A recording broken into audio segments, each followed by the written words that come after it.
Sans plus attendre, Monsieur Le Treut, je vous invite à bien vouloir venir me rejoindre sur scène. Et promis, j'ai promis au professeur d'avoir l'œil sur la montre puisqu'il a un train à prendre, donc j'aurai un œil. Merci, on vous écoute. Très bien, ben merci beaucoup pour cette invitation. Donc là, effectivement, la région charentaise est une région qui m'est chère, c'est un peu la région de mes grands-parents maternels. Et je suis content donc d'être ici. Je vais faire un exposé d'abord qui sera un exposé sur le problème du changement climatique en général. Et alors, dans un cadre un tout petit peu différent par rapport à un festival d'astrophysique qui a lieu souvent qui a lieu régulièrement à Florence, dans le Gers, j'avais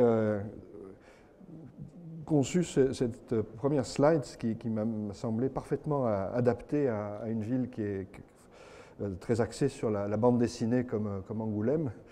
Et il y a un album qui s'appelle SOS Météore, qui est un album de Black et Mortimer, et qui a joué un rôle parce qu'en fait je l'ai lu à un moment où je me posais la question de savoir quel type de thèse j'allais faire après mes études de physique. Et ça a joué un petit rôle en fait dans j'avais un choix à faire entre plusieurs opportunités. Et c'est aussi intéressant d'évoquer cela parce que l'image qu'on se donnait d'un changement climatique à l'époque, et qu'elle les médias reviennent très souvent, c'est l'image de quelque chose qui marche au travers de catastrophes. Donc là, dans cette bande dessinée, vous avez le méchant, je crois qu'il s'appelle Ulrich, et qui a conçu quelque part du côté d'Orsay un système de gros lasers qui peut perturber le climat de manière extrêmement violente. Et ce qui est paradoxal, c'est que le climat, on est en train de le modifier, mais de manière très différente, au travers de gaz qui sont des gaz qui sont inodores, invisibles, qui ont pas beaucoup d'activité chimique, mais qui ont une activité physique, qui empêche la planète de se refroidir, des gaz à effet de serre. Donc la manière dont on est finalement en train de modifier le climat est très différente de celle qu'on imaginait il y a quelques années. Et donc c'est un petit peu ce que je vais essayer de raconter dans la suite de cet exposé. Alors dans cette bande dessinée, qui est quand même toujours à lire parce que je la trouve excellente par ailleurs, il y a au moins une prévision qui était exacte, c'est le directeur de Météo France, s'appelait Labrousse, le professeur Labrousse, et il y a eu effectivement un peu après cette bande dessinée, un professeur Labrousse qui a dirigé Météo France et qui est décédé, donc ça permet de lui faire un petit signe dans ce début d'exposé.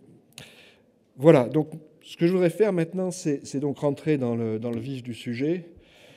Alors, moi, je travaille en région parisienne, je dirige un institut qui est un institut fédératif qui comprend 9 laboratoires en région parisienne. Et ces 9 laboratoires étudient ce qu'on appelle le système climatique. Donc, il y a un peu plus de 1000 personnes au total. Donc, mon rôle est plutôt de développer des activités en interface entre ces laboratoires. Et ça rejoint cette notion de système climatique. Alors, ce système climatique, c'est un nom qui n'est pas très joli, mais on nous a un peu volé les autres noms de géophysique, de géosphère, que ce soit les gens qui travaillent sur l'intérieur de la planète ou sur l'extérieur lointain. Et le système climatique, c'est celui dans lequel on vit. Ça comprend l'atmosphère, les océans, mais aussi la partie superficielle des continents avec les rivières, les premières nappes d'eau, nappes phréatiques, et puis les grands glaciers.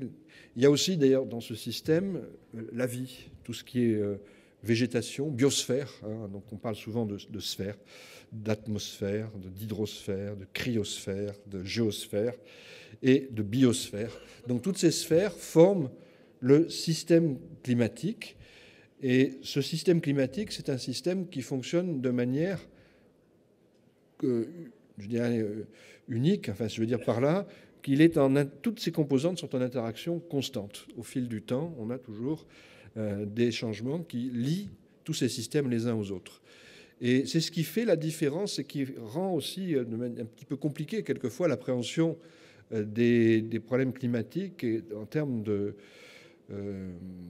mouvement environnemental. Ça a représenté un changement de perspective. Très souvent, l'idée de protection de l'environnement était une idée locale. dans le domaine du climat, on s'est rendu compte que c'est aussi une idée globale. Les gaz à effet de serre, on le verra, sont des gaz qui restent très longtemps dans l'atmosphère. Ces gaz qui restent très longtemps dans l'atmosphère sont mélangés par la circulation atmosphérique et ils ont un impact très rapidement sur l'ensemble de la planète.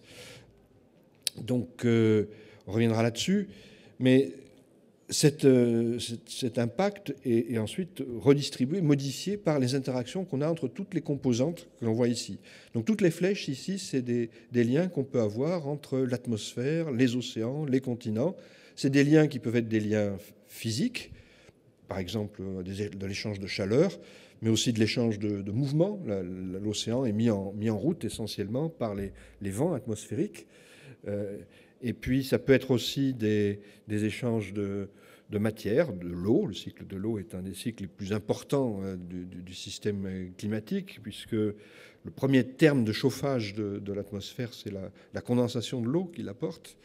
Et on a aussi des liens au niveau du carbone, au niveau de la vie, au niveau... Donc tous ces systèmes sont en interaction constante. Alors ce qu'on appellera climat, et c'est un mot qui s'est imposé et qui a un sens qui n'est pas toujours bien compris du grand public, ce qu'on appelle climat, c'est l'état statistique de ce système sur des périodes d'une trentaine d'années à peu près, en tout cas quelques dizaines d'années.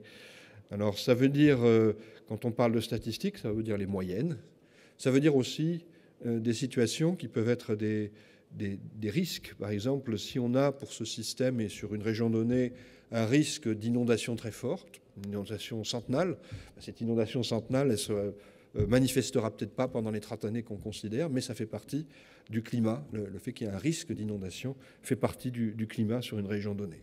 Alors le climat, quand on le définit comme ça, c'est une notion extrêmement concrète.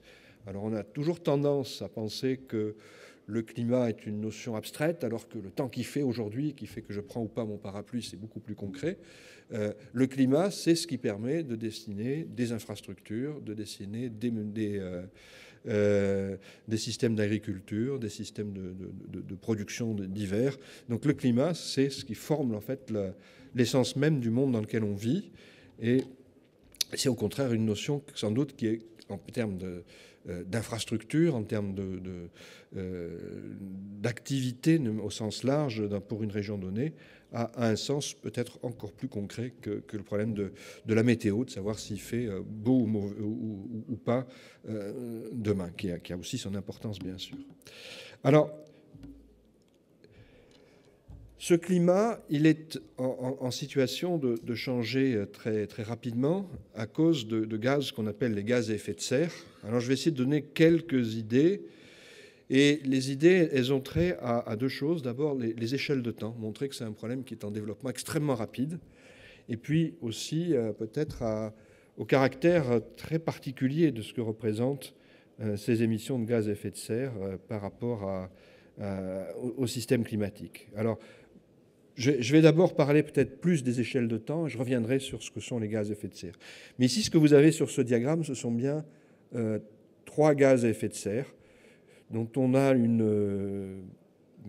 la composition atmosphérique à partir de l'air fossile qu'on recueille dans les bulles de glace, dans les bulles de la glace, dans les grands glaciers, qui soient glaciers de montagne, plutôt pour des échelles comme ça de 10 000 ans, ou des glaciers polaires, quand on veut essayer de retrouver des traces des climats plus anciens.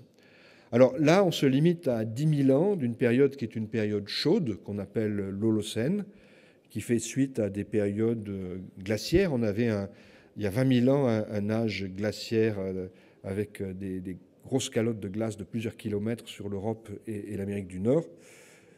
Les 10 000 dernières années sont 10 000 années qui ont été relativement chaudes par rapport à tout ce qu'on a connu dans les 2 derniers millions d'années. Quelques épisodes courts un peu plus chauds, mais très peu. Et cette période chaude, c'est aussi une période très stable dans laquelle se sont développées nos civilisations. Alors on voit bien sur ce diagramme ici, vous avez une période, donc ça c'est le dioxyde de carbone. Les chiffres sont en partie par million. Alors c'est une chose sur laquelle j'insisterai. La quantité de CO2 dans l'atmosphère, elle est toute petite finalement. Ça joue un rôle démesurée par rapport à la quantité. Mais elle est toute petite. C'est 0,27% en volume de l'atmosphère. Donc c'est pour ça qu'on arrive à le modifier de manière rapide. Et on voit ici cette quantité de CO2 qui est stable pendant toute cette période chaude, avec une stabilité même tout à fait extraordinaire. On est à 270 parties par million et ça bouge très peu. Et puis d'un coup, il y a des gens qui mettent en doute le fait que ça soit lié aux activités humaines, mais c'est quand même difficile à faire face à une courbe comme celle-là. Et on a d'autres indices d'ailleurs qui montrent que le CO2 qu'on émet, c'est bien un CO2 qui est issu de la combustion du charbon, du pétrole, du gaz naturel. Et on le voit croître de manière extrêmement rapide dans les dernières années. On a ici le méthane. Le méthane, c'est aussi un autre gaz à effet de serre important qui a d'autres origines, plutôt liées à l'agriculture, plutôt liées au système humide où il y a de la fermentation sans oxygène, les marais, les rizières. On parle aussi souvent de l'estomac des ruminants. Mais vous avez une augmentation qui est elle aussi extrêmement rapide, même plus rapide. Là on a une augmentation. Le diagramme date un tout petit peu, mais je le trouve très, très intéressant. On est maintenant à 400. On a dépassé 400 ici. Et là, on a augmenté un peu moins vite dans les dernières années, puis ça réaugmente maintenant plus vite. Et on est à 2 ou 3 fois plus que le niveau pré-industriel du méthane. Donc, ces gaz ont augmenté de manière rapide et de manière indubitablement nouvelle par rapport à toute la période qui nous précède. Alors, il y a aussi dans cette échelle de temps quelque chose qu'on peut remarquer. Ici, et c'est pour ça que j'ai choisi ce diagramme, qui est un diagramme du GIEC, donc le GIEC qui fait une synthèse régulière des rapports, des travaux sur le changement climatique. Et c'est le rapport d'il y a 6 ans, le rapport de 2000, même un peu plus maintenant, le rapport de 2007. Et ce rapport, en fait, a conçu ce diagramme où on voit ici une zone agrandie, en fait, de cette... Et cette zone agrandie nous montre que, en fait, les gaz à effet de serre ont surtout augmenté après la Deuxième Guerre mondiale. Alors, on répète très souvent qu'on est face à un problème. Et il y a une vision, en fait, du grand public qui est entretenue un petit peu par le discours des médias. Parce que quand on simplifie les choses, on a tendance, bien sûr, à répéter un petit peu les mêmes. Si on simplifie le problème du changement climatique un petit peu trop, le discours va être un peu toujours le même. Donc le discours sur le changement climatique est toujours, on émet des gaz à effet de serre, ça va se réchauffer. Ce qui est frappant, c'est qu'on est face à un phénomène qui est très nouveau, parce que le début du réchauffement, ce n'est pas vraiment le début de l'ère industrielle, c'est l'après-Deuxième Guerre mondiale. On le voit ici sur un schéma, alors que j'ai fait... il y a maintenant des schémas disponibles qui sont un petit peu moins bricolés, mais celui-là, je l'aime bien parce qu'en fait, c'est un schéma que j'ai conçu à partir de 2 diagrammes que j'ai beaucoup montrés. Celui-là, il fait partie d'un livre qu'on avait écrit avec Jean-Marc Jancovici, et qui montrait les émissions de gaz à effet de serre liées, de CO2 en l'occurrence, liées au charbon, la combustion du charbon, du pétrole, du gaz naturel, sur toute la période qui va depuis le début de l'ère industrielle, donc de fin du 19e siècle, jusqu'à... C'était conçu jusqu'au début des années 90, et ça s'arrêtait donc à peu près au sommet de la Terre de Rio en 92. Et ce qu'on voit, c'est que vraiment, donc là, on est en milliards de tonnes de carbone par an. Donc ce n'est pas un cumul. Quand moi je suis né en 56, on était dans les années 50 à 1 ou 2 milliards de tonnes de carbone par an. On est maintenant on a passé le seuil qu'on aurait voulu ne pas dépasser de 3 ou 4 milliards de tonnes de carbone par an dans les années 70, quand j'étais au lycée, quand j'ai commencé à travailler ensuite sur ces problèmes-là. Et puis on était dans les années 90 à 6 ou 7 milliards de tonnes de carbone, et c'est là qu'a été signée la Convention cadre des Nations Unies sur le changement climatique, dont toutes les COP, donc les 21 COP qui ont eu lieu sont des émanations. Les COP sont des Conference of Parties de cette Convention cadre des Nations Unies sur le changement climatique. Et cette convention cadre avait pour but de faire diminuer, si possible rapidement, les émissions de gaz à effet de serre, mais je pense que personne n'avait anticipé à l'époque le démarrage extraordinairement rapide de la Chine, qui est devenu en 20 ans, et de l'Asie du Sud-Est, un émetteur de gaz à effet de serre qui, en global, est maintenant 1,5 fois plus important que les États-Unis, et qui, et par habitant, c'est moins, c'est à peu près au niveau de l'Europe, c'est-à-dire 2 à 3 fois moins que les États-Unis. Donc on est dans une évolution qui est rapide et qui a démarré dans les années 50 avec des conséquences en termes d'émissions de gaz à effet de serre qui se sont accrues toujours au fil du temps. Alors, ce que je voudrais montrer, c'est que, en fait, on voit que le moment où on commence à rentrer dans un système qui est non soutenable, c'est les années 70. Et les gaz à effet de serre ont une particularité, en fait surtout le CO2 et quelques autres gaz à effet de serre, c'est d'avoir une durée de vie longue. Alors, par durée de vie longue, on veut dire que le CO2 qu'on met dans l'atmosphère reste, on dit, pour simplifier, une centaine d'années. C'est-à-dire plus exactement que la moitié de ce qu'on a mis en masse est toujours là au bout d'une centaine d'années. Donc ça veut dire que les gaz à effet de serre se stockent. Donc il y a un effet de cumul progressif au fil du temps. Donc ça retarde, enfin ça provoque un effet un peu qui se déploie avec retardement. L'accroissement est exponentiel puisqu'on ne perd pas tout ce qu'on met dans l'atmosphère. Ça s'y cumule. L'autre effet, c'est qu'il faut un peu de temps, une fois qu'on a mis les gaz à effet de serre dans l'atmosphère, pour réchauffer le système climatique. Alors, il faut le voir de manière simple. Je ne veux pas rentrer dans la physique de ce problème, mais les gaz à effet de serre, ça forme une couche qui empêche la planète de se refroidir. Et la planète qu'on empêche de se refroidir, elle met quand même du temps à se chauffer. Il faut que le thermostat essentiel, c'est les océans qui mettent quelques décennies à se réchauffer.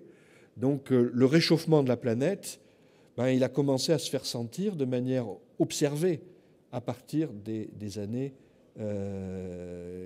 90. Le premier rapport du GIEC, c'était en 90 précisément. C'était un rapport qui, du point de vue des observations, disait qu'il y avait un faisceau de convergence qui montrait que, mais on n'était pas encore très sûr d'avoir des observations du réchauffement. Maintenant, on a 25 ans plus tard, on est rentré effectivement dans une phase où on observe les premiers signes du changement climatique et j'y reviendrai.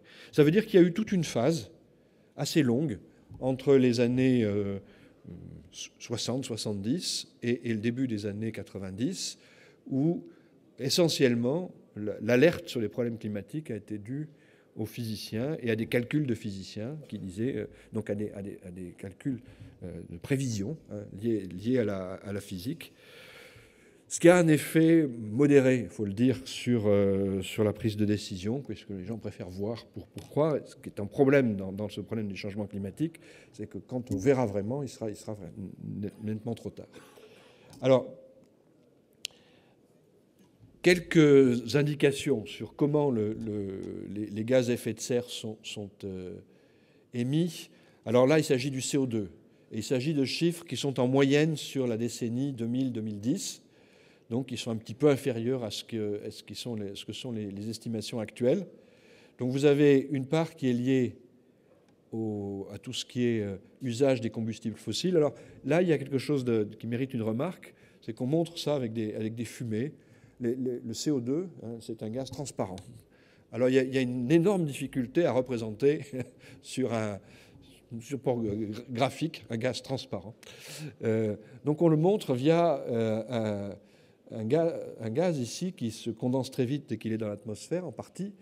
C'est la vapeur d'eau. Donc, ce qu'on voit ici, c'est essentiellement de la vapeur d'eau. Alors, un mot pour parler de la vapeur d'eau, j'y reviendrai peut-être. On a eu tendance à dire que finalement, les scientifiques s'étaient focalisés sur certains gaz à effet de serre, comme le CO2, et avaient oublié que le premier des gaz à effet de serre, je vais en parler un tout petit peu ensuite, c'était la vapeur d'eau. Alors, La vapeur d'eau, c'est aussi un des gaz qui participe effectivement à ce que la planète soit plus chaude. Et simplement, c'est un gaz qui échappe au contrôle par les activités humaines parce qu'il a un temps de recyclage qui est extrêmement rapide. En fait, en une semaine, 10 jours, sur un hémisphère donné, toute la vapeur d'eau de l'atmosphère est renouvelée. Et ce qu'on peut émettre localement ne rentre pas en compétition. Par contre, quand on nous dit qu'il y a toujours une espèce d'accusation qu'on aurait oublié la vapeur d'eau, alors c'est un peu difficile à imaginer, des milliers de scientifiques qui travaillent, ou dizaines de milliers qui travaillent sur ces problèmes-là et qui oublient la vapeur d'eau, ça pose des problèmes dans les calculs et dans les... La vapeur d'eau joue un rôle amplificateur des changements climatiques. Plus il fait chaud, plus il y a de vapeur d'eau, et c'est quelque chose qui, par contre, rentre dans nos calculs. La question et la critique qu'on aurait pu avoir légitimement, c'est plutôt est-ce que vous êtes sûr de ce facteur amplificateur? C'est un petit peu difficile à calculer. Ça a pris du temps. On n'est pas sûr de chiffres exactement avec des décimales, mais on est sûr du principe. Voilà. Donc juste pour mentionner qu'ici, en fait, ce qu'on représente toujours, et qui est un petit peu troublant, c'est la vapeur d'eau. C'est aussi la pollution urbaine. Alors c'est une occasion pour moi de dire qu'il y a quand même deux problématiques un peu différentes qu'il faut faire attention à séparer. Vous avez une problématique du changement climatique, qui est une problématique qui se développe à long terme, avec des gaz qui ne sont pas des gaz toxiques, qui sont des gaz au contraire qui restent dans l'atmosphère longtemps, parce qu'ils n'ont pas une chimie très active. Et puis vous avez un problème, et c'est souvent... Quand on brûle du charbon, on provoque à la fois de la pollution et des gaz à effet de serre. Donc c'est quelquefois les mêmes actes qui permettent de créer de la pollution et des gaz à effet de serre, mais l'effet est différent. Vous avez des gaz qui sont des gaz toxiques, dont la toxicité se manifeste dans les maladies respiratoires. Et donc c'est d'autres types de mesures, j'y reviendrai, par rapport à la pollution. Vous avez aussi la déforestation. La déforestation joue un rôle important dans la production de CO2. Vous avez des choses un petit peu plus mineures qu'on n'a pas représentées sur ce diagramme, par exemple les cimenteries. Tout ça, c'est ce qui produit le CO2. Mais vous voyez qu'une très grande partie est liée à la combustion des hydrocarbures. Et on verra aussi le CO2, c'est le premier des gaz à effet de serre. Donc tout ce qui est usage du charbon, du pétrole et du gaz naturel, c'est quelque chose qui va être fondamental dans la lutte contre le changement climatique. Alors, ce CO2, il s'en va pour une grande moitié dans l'atmosphère. C'est ce qui provoque l'effet de serre. Et pendant des années, on était très content de voir qu'il y a une autre moitié qui s'en allait ailleurs. On n'était pas très sûr des chiffres. On a maintenant des réseaux de bouées dans les océans qui transmettent leurs informations par satellite. Et ça a complètement révolutionné l'océanographie. À une époque, l'océanographie, ça consistait à mettre une bouée et puis essayer de la rechercher avec un bateau. Et puis espérer que les cartes perforées qui traduisent les données n'aient pas été abîmées. Donc, là, j'ai connu ça là, pendant mon service militaire. C'est des choses qui maintenant ont disparu. Les bouées émettent leurs informations en temps réel vers un satellite. Et donc, on a des bouées maintenant, des milliers de bouées un peu partout dans l'océan, des bouées qui plongent, des bouées qui restent en surface. Donc, on est capable maintenant de savoir assez précisément le CO2 qu'on a dans l'océan, ce qui n'était pas le cas autrefois. Et il manque une partie, donc c'est un quart à peu près, il y a une moitié qui va dans l'atmosphère, un quart qui va dans l'océan, il manque encore un quart, et ce quart, on a fini par s'habituer à l'idée que c'était un quart qui partait dans la végétation. Alors on peut se dire, ben, finalement, c'est bien, là, on déforeste, mais il y a de la végétation qui repousse. Le seul problème, c'est que ce n'est pas au même endroit. Généralement, on déforeste des forêts tropicales, parce qu'il y a des essences rares, il y a aussi une biodiversité considérable, et cette déforestation n'est pas compensée par une reforestation qui est souvent dans les hautes latitudes, dans les régions boréales, là où on a une extension de la durée, enfin, des périodes de chaleur qui permettent à la végétation de pousser. Voilà, alors le problème, et c'est des diagrammes qui sont un peu compliqués, donc je vais peut-être le dire directement ici. Le problème de l'océan, c'est qu'on pensait au départ que c'était une bonne chose que l'océan prenne du CO2, puisque ça évitait de l'effet de serre. On se rend compte que cette CO2 qui est pris par l'océan, ben, il acidifie l'océan, et si l'océan se réchauffe, qu'il est acide, on sait que les systèmes qui vont être le plus abîmés, c'est les coraux, qui sont des réserves de vie maritime très, très importante. Tous les animaux à coquilles, tous les animaux à squelette. Donc il y a un problème effectivement lié à cette absorption de CO2 par l'océan, qu'on appelle maintenant le deuxième effet du CO2. Le premier, c'est le changement climatique. Et le deuxième effet, c'est cette acidification de l'océan, qui en termes de biodiversité peut aggraver une situation déjà compromise pour d'autres raisons qu'on ne parlera pas ici, la surpêche ou l'exploitation mal contrôlée, pas non contrôlée, mais mal contrôlée des océans. Voilà, donc ça c'était des diagrammes qui montraient cela. Alors ici, un diagramme dont je m'excuse, il est en anglais, je n'ai pas fait attention. Il y a beaucoup d'anglais de ça et de là, je vais essayer de tout traduire. Donc ça, c'est ce qu'est l'effet de serre naturel. L'effet de serre naturel, c'est un effet de serre qui permet à la planète d'être vivante, viable. Sans l'effet de serre naturel, la planète serait à moins 18 degrés Celsius. Alors, c'est un chiffre qui est faussement précis, mais en tout cas, elle serait très froide, elle ne serait pas habitable, du moins pas habitable peut-être sauf le fond des océans, près des sources hydrothermales dans les océans, mais elle ne serait pas habitable sous la forme où elle est aujourd'hui. Et les gaz à effet de serre qui permettent à la planète d'être viable, c'est la vapeur d'eau. Alors la vapeur d'eau, c'est pas beaucoup. Hein. Si vous prenez 1 mètre carré ici, et puis vous regardez la quantité d'air qu'on a au-dessus de nos têtes, c'est 10 000 kg d'air. Dans ces 10 000 kg d'air, il y a peut-être une vingtaine de kilogrammes de vapeur d'eau. C'est une petite partie. Les autres gaz à effet de serre, le premier, c'est le CO2 dont j'ai parlé. Le CO2, il y a peut-être quelques kilogrammes. Hein. Donc, on est dans une toute petite quantité de gaz à effet de serre qui provoque un effet démesuré. J'ai un professeur qui disait une phrase que j'aime bien, c'est dire on ne peut pas facilement faire bouger un camion en donnant des coups de pied dedans, sauf si on donne un coup de pied juste sur l'accélérateur. Et dans le système climatique, quand on touche au gaz à effet de serre, c'est exactement ce qu'on fait. On a un effet de démultiplication qui est absolument inimaginable par ce qu'on peut appeler le bon sens ou l'appréhension que l'on a des choses sans s'être frotté un petit peu aux lois de la physique. C'est-à-dire que cet effet permet à des émissions de gaz à effet de serre qui sont finalement tout à fait à notre portée.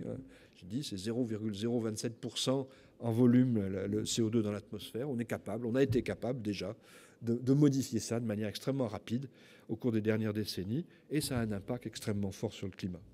Alors, il ne faut pas se tromper, quelquefois, on a des chiffres qui ont été cités pour troubler un peu les gens. L'effet de serre naturel, il est de 150 watts par mètre carré.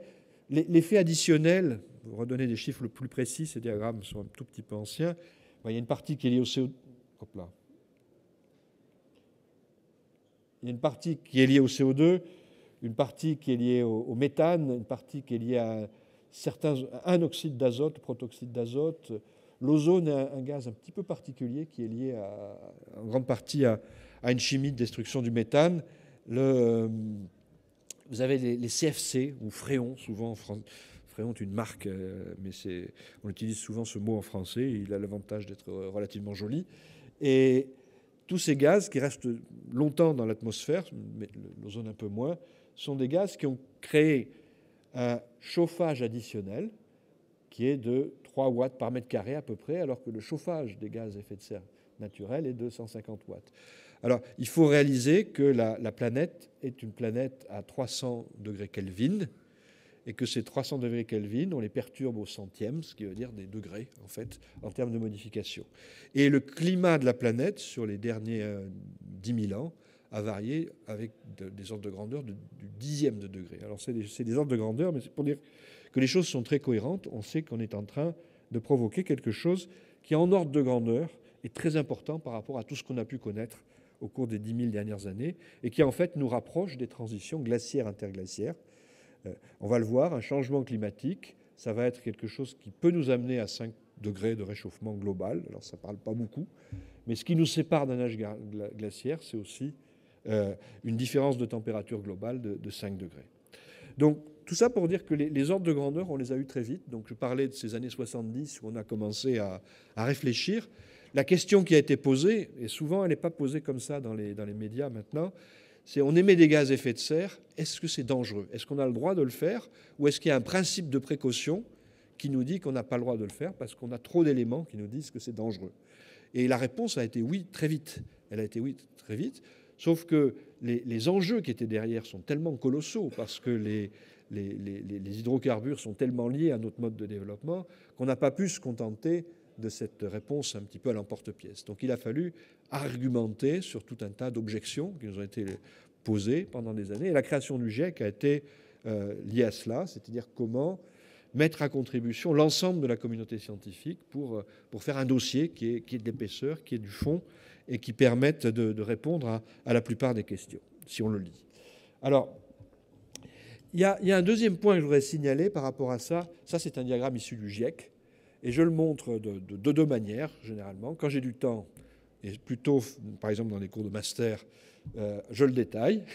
Et quand j'ai moins de temps, je le montre pour montrer sa complexité. Donc, on ne peut pas rentrer dans le détail de ce diagramme. Ça, ce sont les différents gaz qu'émettent les activités humaines.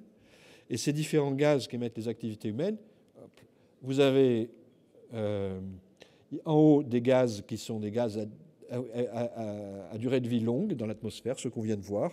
Et ça, c'est transparent très récent, du dernier rapport du GIEC. Vous avez en fait des gaz qui sont des gaz toxiques ici, et puis vous avez ensuite des particules. Et vous avez une ligne au milieu qui sépare tout ce qui réchauffe d'un côté, et puis ce qui peut refroidir de l'autre. Et ce qui refroidit souvent, c'est des particules qui réfléchissent le rayonnement solaire. Alors, je montre ça parce que c'est un des problèmes que l'on a aujourd'hui. On a, je pense, fait un dossier qui nous montre qu'on est confronté à des vrais problèmes. Et dès qu'on passe d'une phase qui est une phase d'alerte à une phase d'action, on ne peut plus ignorer la complexité de qui sont les émetteurs, quels sont les gaz qu'on émet, comment on réduit non seulement le CO2, mais les autres gaz à effet de serre. On le voit aujourd'hui où les pays font des promesses de réduction des émissions de gaz à effet de serre. Beaucoup de promesses portent sur le méthane, sur un usage des sols différent. On ne peut plus se contenter de réfléchir sur quelques gaz à effet de serre. On doit réfléchir sur l'ensemble des types de perturbations que l'on fait au système climatique, connaître leur validité, être capable de les comparer. C'est un point sur lequel je reviendrai, et surtout, je pense, dans le débat, c'est qu'on est aujourd'hui, maintenant qu'on passe d'une phase de diagnostic et d'alerte à une phase d'action, confronté beaucoup plus qu'avant à la complexité réelle de ces problèmes-là. Et c'est souvent ce qui nous freine aujourd'hui, c'est une difficulté à passer d'un discours d'alerte ou de marche collective, d'engouement collectif, à un discours qui nous permet d'avancer concrètement sur ces problèmes-là. Il y a bien sûr un salon de croissance verte et bien un élément de solution par rapport à cela. Alors, maintenant, ce que je voudrais dire, c'est comment est-ce qu'on peut s'imaginer ce changement climatique. Alors, je vais montrer un petit nombre de choses qui sont compliquées. Là, il y a une équation. J'en montre une maintenant, mais là aussi, je ne la détaille pas. Et un des problèmes, on va le voir, c'est qu'on ne pourra pas échapper à toute forme de changement climatique, quoi qu'on fasse.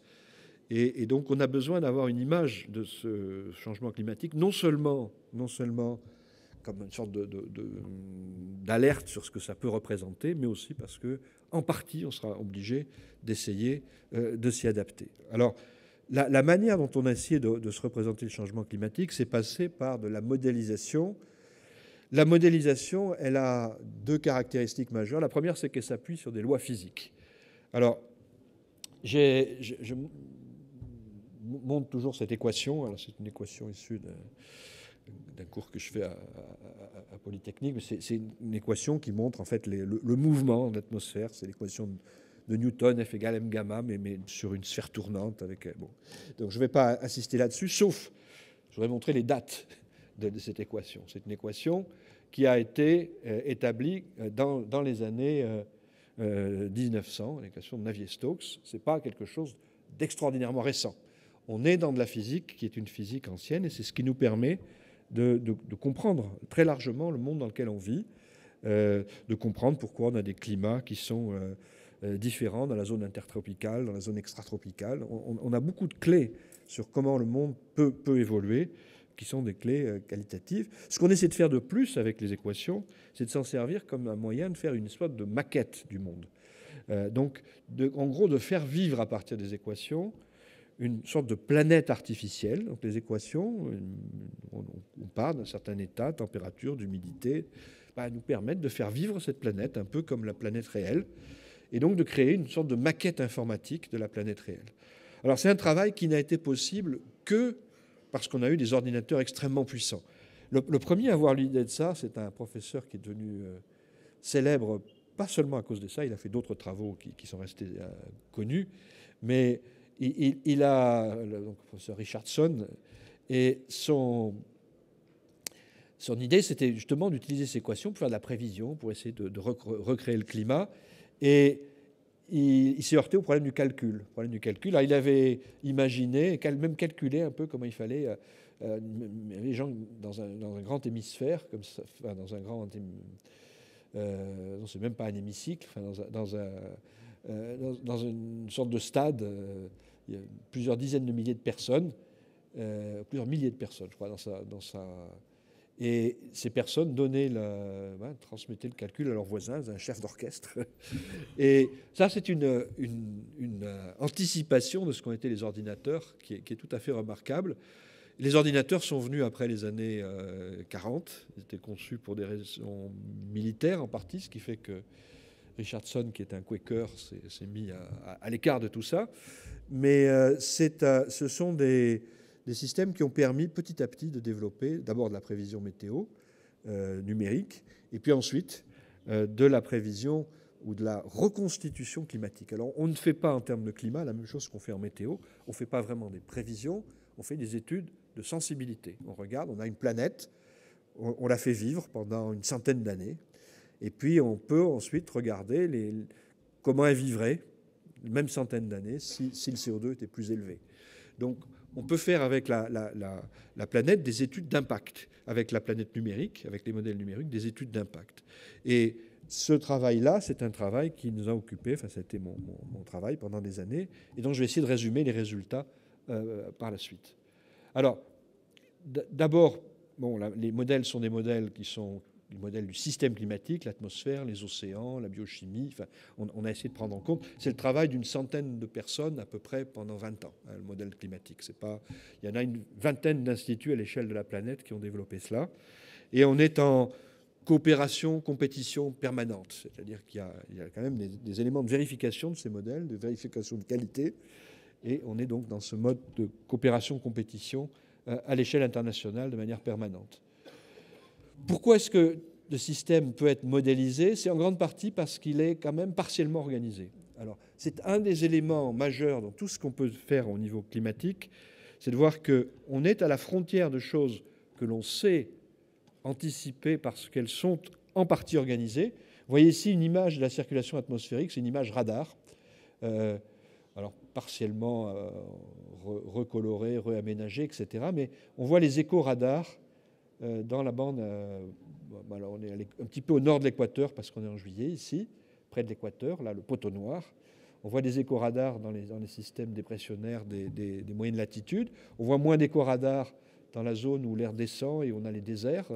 Et tout ça est organisé à grande échelle. Ce qui veut dire qu'on peut non pas être capable de prévoir le temps qu'il fera en 2064, mais plutôt pour des épisodes lointains comme cela, dire est-ce que cette bande intertropicale se sera affaiblie, par exemple, cette bande équatoriale, par exemple, elle se sera affaiblie. Regardez des éléments un peu plus structurels de changement. Alors, ça, c'est quelque chose qui se fait avec les modèles. Et avec les modèles, on a tout un protocole. Donc, tous les quelques années, on met en place un protocole qui s'est renouvelé. Là, c'était le dernier exercice qui s'est fini avant le rapport du GIEC. Bon, les modèles se sont comparés sur leur évolution du climat au XXe siècle, leur évolution du climat ancien, par exemple le dernier maximum glaciaire, et puis des processus clés. Et puis ensuite, on les lance vers le futur et on regarde dans quelle manière ils donnent une vision cohérente ou incohérente les uns par rapport aux autres du futur. Alors, si on résume les résultats de ces modèles, le premier résultat majeur, ça a été un résultat qui a été un résultat dont on a fait longuement la publicité dans les années 2000, c'est un résultat des années 2000, Et c'est, si on suit des scénarios qui sont des scénarios qu'on appelait en anglais policy free, c'est-à-dire on ne prend pas des mesures de type de celles qu'on prendra à Paris, il n'y a pas d'incitation qui viennent d'en haut, on laisse le système social régler les choses. On a des scénarios optimistes, on a un monde qui est peut-être plus régionalisé, avec un usage d'énergie plus propre, un sentiment de réponse aux problèmes environnementaux qui l'emporte peut-être sur les intérêts économiques directs. Voilà. Et ça, c'est le scénario B1. Ce scénario B1, on regarde ce qu'il donne en termes de trajectoire, en température. Alors ça, c'est la moyenne de beaucoup de modèles. Vous avez en fait les modèles ici donnent des résultats qui sont un petit peu différents les uns des autres. Et on voit que ça nous emmène entre un peu moins de 2 degrés et un peu plus de 3 degrés. Alors les 2 degrés dans l'intervalle ont été choisis comme une référence. Alors c'est une référence qui est plutôt politique. Je dirais que 2 degrés, c'est une ambition collective en termes de réchauffement. On voudrait rester sous les 2 degrés. Ça ne veut pas dire qu'on est protégé de tout changement en dessous de 2 degrés. En dessous de 2 degrés, il y a des changements importants. On aura la salinisation de Grand Delta, on aura beaucoup de choses qui se passeront. Ça ne veut pas dire non plus qu'au-dessus de 2 degrés, c'est la catastrophe immédiate, qu'on passe de 1,99 à 2,01 degrés et que brusquement la planète se met en éruption. Mais c'est un marqueur. C'est un marqueur, un peu comme les 50 à l'heure sur une route, où c'est un marqueur qui est... Ce qui est ennuyeux, c'est que le seul scénario ici dont on voit qui nous permet de rester sous les 2 degrés, pour quelques modèles, en fin de siècle, et encore on n'est pas stabilisé, on voudrait se stabiliser sous les 2 degrés, c'est un scénario qui est dépassé aujourd'hui, puisque c'est un scénario qui nous faisait pointer à 10 milliards de tonnes de carbone en 2050 et diminuer ensuite. Bon, on a dépassé déjà les 10 milliards de tonnes de carbone émis dans l'atmosphère. Donc ce scénario est dans l'intervalle, ça a été dépassé. Les scénarios les plus... qui sont des scénarios du laisser-aller, nous conduisent vers 4, 5, 6 degrés. Donc des moyennes autour de 4 ou 5 degrés. Il se trouve que les gens n'aiment pas trop les barres d'incertitude des scientifiques, mais barres d'incertitude sont aussi des barres de risque. Donc si on dit que c'est 5 degrés en moyenne, ça veut dire qu'on peut avoir un risque réel. Les modèles qui nous disent 6 degrés ne sont pas des modèles qui sont inférieurs en qualité aux modèles qui nous disent 3 degrés. Donc on peut avoir des risques qui sont plus grands. Donc les risques sont aussi des risques d'avoir en quelques décennies un changement qui ressemble à celui des âges glaciaires en termes d'amplitude. Alors, ce qui s'est passé, c'est que depuis cette époque, on a essayé de travailler à l'envers. Alors, travailler à l'envers, ça veut dire quoi? Ça veut dire on va partir des températures ici. Donc, vous avez ici quelques scénarios de température futures. Celui qu'on souhaiterait, c'est... Bon, là, on a les températures telles qu'elles augmentent aujourd'hui. Ça, c'est observé. On aimerait rester sur la ligne bleue, qui veut dire un scénario où les températures se stabilisent au-dessus de 2 degrés, à peu près au-dessus des valeurs pré-industrielles. Donc, on a ces 2 degrés ici. Qu'est-ce que ça implique en termes d'émissions de gaz à effet de serre? Alors, on peut revenir en arrière. Premier diagramme, là, c'est limité au CO2. On peut le faire pour l'ensemble des gaz à effet de serre. C'est de dire qu'il faut stabiliser le niveau de CO2 dans l'atmosphère. Alors, le problème, je l'ai dit, c'est que le CO2 qu'on émet dans l'atmosphère, il y reste très longtemps. Alors, c'est un peu comme une bouteille qu'on remplit. Actuellement, et c'est ce qui fait que le problème du changement climatique évolue très vite, on a rempli la bouteille aux 2 tiers. On émet du CO2. En gros, si on veut on veut être en situation de ne pas dépasser les 2 degrés, on a comme possibilité, on a 20 ans d'émissions au rythme actuel, ou encore, on peut émettre encore une moitié de ce qu'on a déjà émis dans l'atmosphère. Donc, et on émet les choses maintenant 3 fois plus vite qu'à l'époque où j'ai commencé à m'intéresser à ces problèmes. Donc on a une bouteille qui est déjà pleine aux 2 tiers et qu'on remplit de plus en plus vite. Alors si on veut échapper à ça, il faut décroître très rapidement le niveau d'émissions. Ce que disent les modèles, c'est qu'il faudrait diminuer les émissions de gaz à effet de serre de 40 à 70% en 2050, dans les 35 ans qui viennent. Ça veut dire avoir un effort drastique sur tout ce qui est, par exemple, voiture. Tout ce qui est... Donc, c'est des choses dont on mesure mal l'importance que ça représente.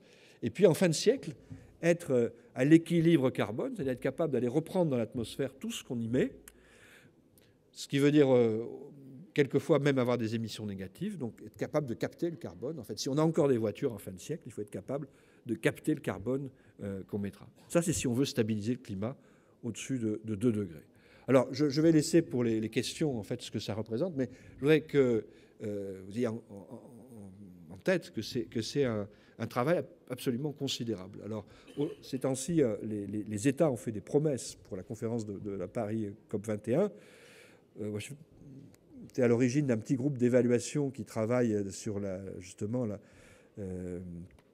le juge, enfin, pour essayer de juger un peu ce que valent ces promesses par rapport. C'est pas des promesses, c'est des contributions par rapport à ces objectifs-là. Ben, on peut dire que c'est pas neutre, mais c'est un démarrage insuffisant, mais un démarrage quand même, une inflexion. Et l'effort devra être fait de manière continue tout au long du siècle. Et bien sûr, il sera de plus en plus difficile. On peut commencer par des choses faciles, des mesures d'économie, des mesures qui ne coûtent pas cher.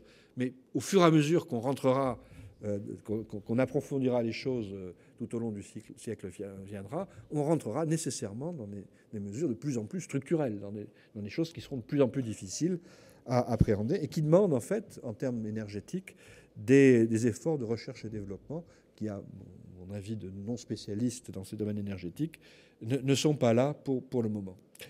Alors, le résultat de tout ça, c'est qu'on s'est posé maintenant beaucoup de questions sur, et je vais essayer maintenant d'aborder la dernière partie de l'exposé, que je vais raccourcir un petit peu pour rester dans un temps qui permette un vrai débat. C'est qu'est-ce qui se passe si on n'y arrive pas? Quelles sont les images du changement climatique auxquelles on sera confronté si on n'y arrive pas? Alors les modèles nous donnent toutes ces images-là, et je vais montrer 2 images. Ça, c'est un monde à 2 degrés, en gros. C'est quand même un monde qui se réchauffe fortement dans les régions polaires. Les régions polaires sont des régions sentinelles par rapport à ça, elles se réchauffent plus vite. Et puis ça, c'est le monde à 5 ou 6 degrés. Vous voyez une différence qui est considérable, avec des niveaux de température sur les continents qui sont 4, 5, 6, 7, 8, 9, 10 degrés plus chauds qu'aujourd'hui. Donc des choses qui représentent des inflexions extraordinairement significatives. Alors, ce que permet de faire le modèle, c'est de regarder 3 mondes. Là, c'est la différence entre aujourd'hui, enfin entre ce que sera la fin de siècle et ce qui a été la période des années 90, si on arrive à brider le réchauffement. Ça, c'est si on le laisse filer. Et ça, c'est ce qui sépare un âge glaciaire de l'époque pré-industrielle, reconstruit par le modèle. Alors, il y a 2 choses. D'abord, c'est que le modèle arrive à bien reconstruire ça. Donc, on peut penser qu'il est capable aussi de faire une prévision future qui est correcte. C'est la même physique. On change simplement des paramètres d'insolation. Et d'autre part, on est dans des ordres de grandeur qui sont vraiment équivalents, voire un peu plus forts, hein, quand on laisse le système climatique se réchauffer. Sauf que ça, c'est quelque chose qui se produira en quelques décennies. Donc c'est quelque chose qui est absolument considérable. Alors, ce qui est nouveau, c'est qu'on voit les premiers signes de ce réchauffement. Alors vous avez ici une carte, c'est le réchauffement dans les années 97-2012. On a beaucoup parlé en fait du fait que ça se réchauffait moins dans le Pacifique, mais globalement, vous avez cette carte de réchauffement. On y a soustrait les valeurs moyennes après-guerre. Et vous voyez que le réchauffement, il ressemble à ce que j'ai montré, c'est-à-dire un réchauffement plus fort sur les régions polaires, plus fort sur les continents. Le GIEC a cité des travaux qui essaient de montrer en quoi, en fait, cette coïncidence entre ce qui a été prévu par les modèles et ce qu'on observe peut être fortuite, et c'est 5% à peu près. Ça veut dire qu'on est dans un monde où on a maintenant la preuve que le réchauffement est lié aux gaz à effet de serre. Alors il ne faut pas se tromper. Ce réchauffement qu'on voit aujourd'hui, ce n'est pas le réchauffement qu'on va avoir et dont on a peur. Aujourd'hui, on est là. On est là, mais on voit par la structure du réchauffement qu'on est sur des trajectoires qui sont liées aux gaz à effet de serre. Alors, il y a un film que je cite toujours à ce niveau-là, c'est le film 37 degrés le matin, 37,2 degrés le matin, parce qu'en fait, on est vraiment dans cette situation. On est au début de notre siècle, et il y a la planète a un peu de fièvre.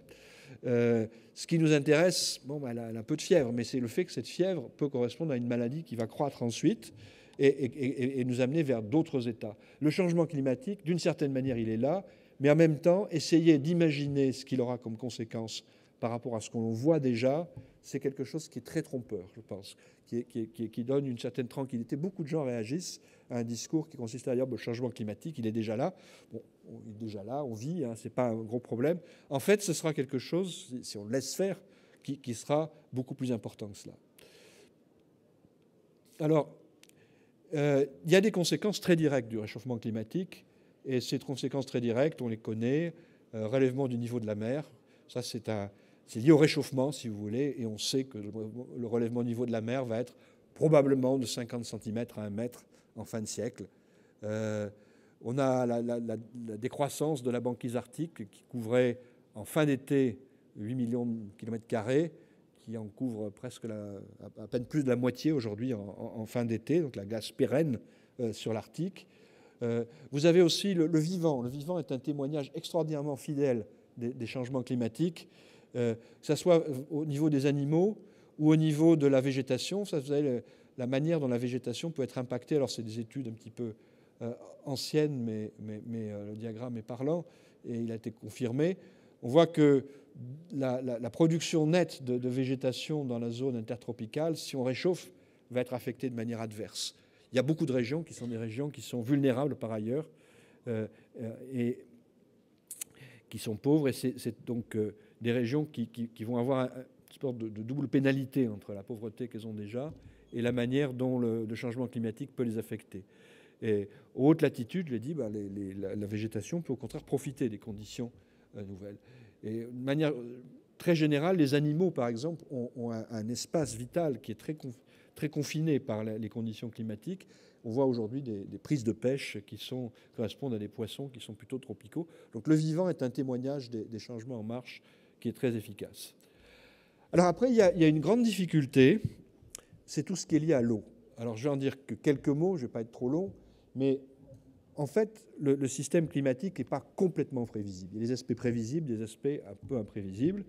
L'eau est liée à la circulation atmosphérique. La circulation atmosphérique, elle a des régimes qu'on connaît, et puis elle est un petit peu fantasque.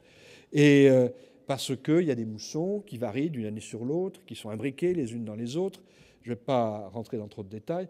Mais là, vous avez en fait les changements de précipitation qu'on peut avoir dans un monde en pourcentage, dans un monde qui se réchauffe de 2 degrés ou qui se réchauffe de 4 ou 5 degrés. Et c'est les moyennes sur beaucoup de modèles, 32 modèles, 39 modèles. Et ce que vous voyez, c'est qu'il y a une situation qu'on comprend à peu près. Il pleuvra plus près de l'équateur, il y aura des zones de sécheresse plus importantes, c'est en jaune. Les zones déjà sèches le seront un peu plus. Ça, c'est l'idée très générale. Et puis derrière cette idée très générale, il y a des petits pointillés ou des zones hachurées qui montrent si les modèles sont d'accord entre eux sur ce qui se passe localement. Et on voit que l'impact local du changement climatique est beaucoup plus difficile à prévoir que les grandes lignes globales. Alors il y a des régions où on arrive quand même à dire qu'on risque d'avoir un changement climatique marqué par des sécheresses. Il y aura toujours, même dans des zones comme ça, des sécheresses qui alterneront souvent avec des inondations plus fortes, parce qu'il y a plus d'eau dans un climat plus chaud, mais avec des sécheresses importantes. Mais par exemple sur la zone du Sahel qui a connu dans le passé à la fois des inondations dévastatrices et des sécheresses très longues, qu'est-ce qui va l'emporter dans le futur? On a un petit peu de mal à anticiper. Les choses risquent de changer, mais d'une manière difficile à prévoir. Donc, dès qu'on touche à l'eau, dès qu'on touche à la circulation atmosphérique, on touche à des risques. On n'est pas en situation de prévoir les choses. Et ça nous amène à un problème de gestion de ce que seront les climats futurs sous un mode d'adaptation au changement climatique qui est toujours lié à une notion de risque. Alors cette notion de risque, et là je vais essayer d'aller vite et puis de laisser ça pour la discussion, elle va se décliner très souvent dans un contexte local. Et je pense que c'est important de le faire dans ce cadre-là. Alors je voudrais juste passer un certain nombre de choses, j'y reviendrai éventuellement, mais montrer deux transparents. Un, qui pour dire que les changements climatiques, c'est des changements qui sont très inégalement, qui affecte de manière très inégale les pays du monde.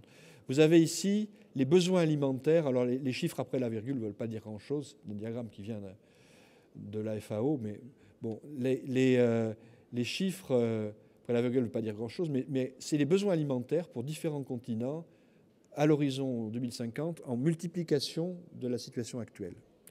Et ce que vous voyez, c'est qu'il y a des zones qui sont des zones où vraiment la situation est importante. Avoir un changement climatique qui affaiblit les régimes de précipitation, les régimes de production, c'est quelque chose qui peut avoir des conséquences absolument dramatiques. Donc, il y a des endroits du monde où ce problème de changement climatique sera vital.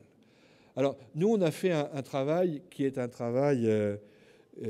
moi, je suis parisien actuellement depuis beaucoup d'années, mais je suis bordelais d'origine. Et bon, pour des raisons affectives, en grande partie, j'étais content d'accepter de coordonner un travail qui s'est quand même fait pour l'essentiel à Bordeaux avec des collègues bordelais sur les impacts du changement climatique en Aquitaine. Donc les impacts dans une région comme la nôtre, ils sont peut-être un peu moins vitaux, mais ils sont multiples et ils sont compliqués et ils sont importants à considérer parce que je pense qu'on aura besoin de s'adapter à cela. Alors je vais prendre deux exemples. On a fait un rapport. D'abord, première chose qui m'a frappé, c'est on s'est appuyé uniquement sur des laboratoires publics. On a décidé, pour simplifier un peu, je ne connaissais pas bien les associations en Aquitaine, ou pas toutes, uniquement sur des laboratoires publics. Il y a quelques personnes ici qui ont été des gens qu'on a appelés pour relire, mais la plupart sont des responsables d'équipes, de laboratoires, d'instituts, d'agences, d'agences de bassin par exemple, en région Aquitaine. Donc le savoir qui est présent dans les universités et dans les instituts publics est considérable pour se donner une image de ce que peut être le futur dans un cadre de changement climatique. Il y a la station maritime d'Arcachon. Enfin, il y a beaucoup de choses qu'on a pu solliciter. Alors, il y a néanmoins des travaux qui sont un petit peu inégaux. On a eu un petit peu de mal, par exemple, à avoir des documents vraiment régionalisés sur ce que pourrait vouloir dire des épisodes de canicule beaucoup plus fréquents sur les villes de l'Aquitaine. On peut avoir en fin de siècle, mais bien avant la fin de siècle, des épisodes de canicule qui soient très fréquemment beaucoup plus importants que celui de 2003, qui a fait beaucoup de morts. Qu'est-ce que ça veut dire en termes d'urbanisme? C'est quelque chose qu'on a un petit peu eu de mal à documenter. Même les problématiques de santé à l'échelle régionale, on a eu un petit peu de mal à les documenter. Peut-être qu'on n'a pas fait un effort suffisant. On va refaire un deuxième tome, qui sera maintenant un tome à l'échelle de la grande région. Et on essaiera de traiter ces thématiques-là, qu'on n'a peut-être pas bien traitées la première fois, de manière plus précise. De même, les problèmes le lien entre climat et énergie, on a eu un petit peu de mal. Enfin, on n'a pas cherché, on ne s'est pas senti capable, dans les délais requis, de les traiter. Alors, il y a des choses que, par contre, on a eu le temps de regarder avec un peu plus de détails. Bon, moi, je ne suis pas familier de tous ces domaines. Il y a donc des laboratoires qui ont contribué. Sur les risques de submersion, le littoral aquitain est un laboratoire particulier, différent du littoral charentais, par exemple. Il y a à la fois des zones lagunaires, en particulier la Gironde, et ces zones lagunaires sont soumises à des risques de submersion presque directs. Et vous avez les zones ici qui sont soumises à ce risque. Alors, je vais surtout commenter ça. Vous avez là le littoral dunaire qui est peut-être soumis à des risques un peu différents, des risques de tempête, d'érosion, plus difficiles à anticiper, mais qui sont aussi des risques dont il faut essayer de se protéger. Qu'est-ce qu'on peut faire face à un risque de submersion?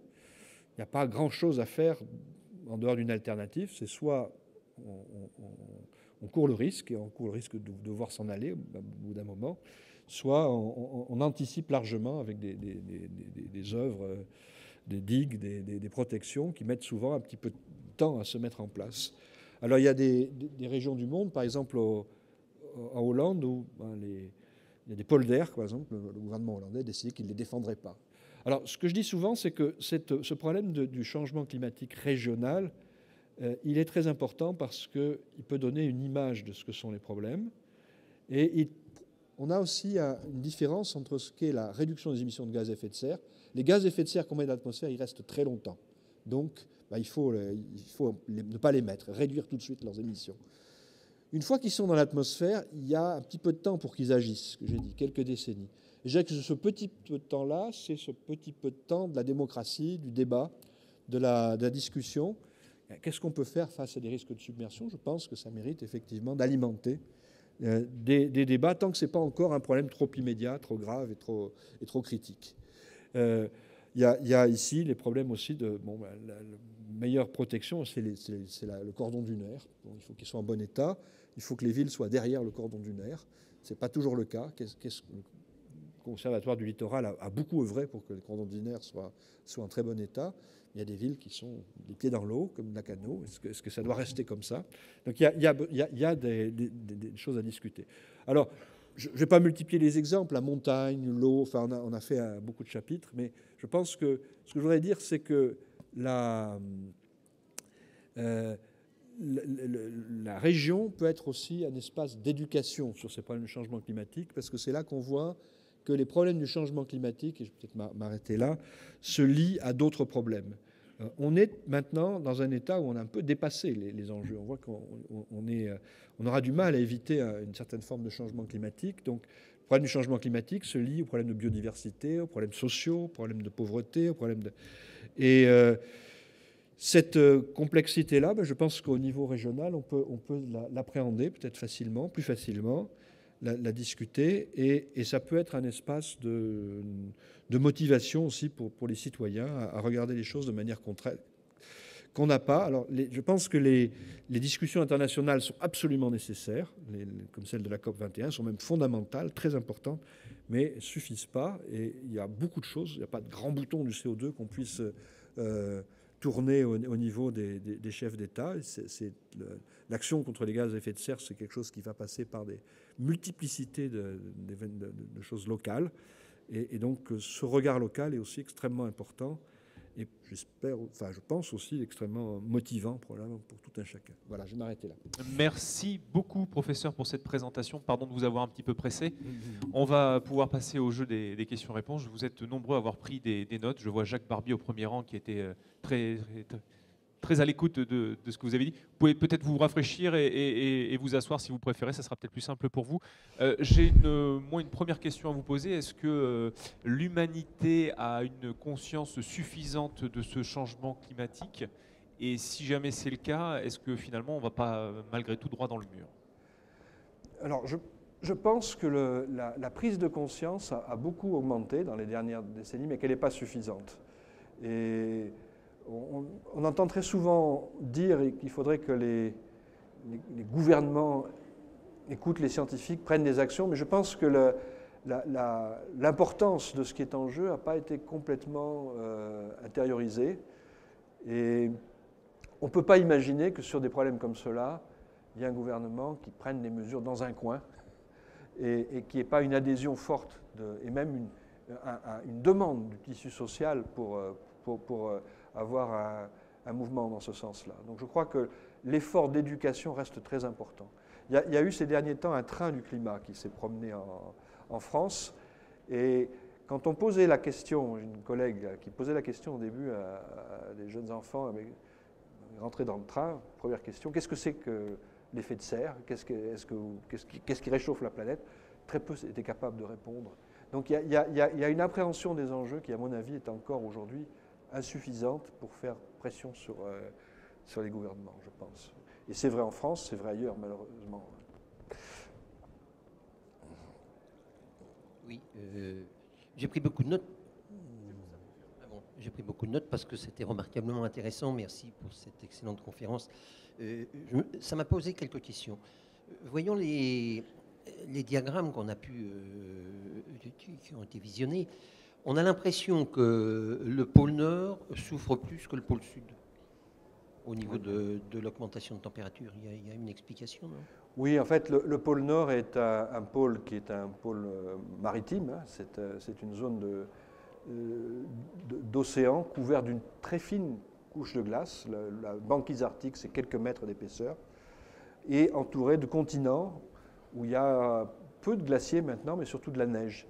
Donc que ce soit la banquise arctique ou la neige sur les continents, elle peut fondre très rapidement et laisser place à un réchauffement d'autant plus important que la chaleur va, une fois que la glace libère la surface de l'Arctique, la chaleur peut pénétrer dans l'océan Arctique et s'y stocker. Donc on a un système qui a des possibilités de réchauffement extrêmement fortes. L'Antarctique est un système tout à fait différent où on a un grand glacier qui sature complètement tout l'espace du continent antarctique, avec les glaciers qui plongent dans l'eau. Et on a autour un océan qui est par nature un peu plus modéré en termes de température. Et de fait, il n'y a pas de glace pérenne, de glace maritime pérenne autour de l'Antarctique. Il y a un océan qui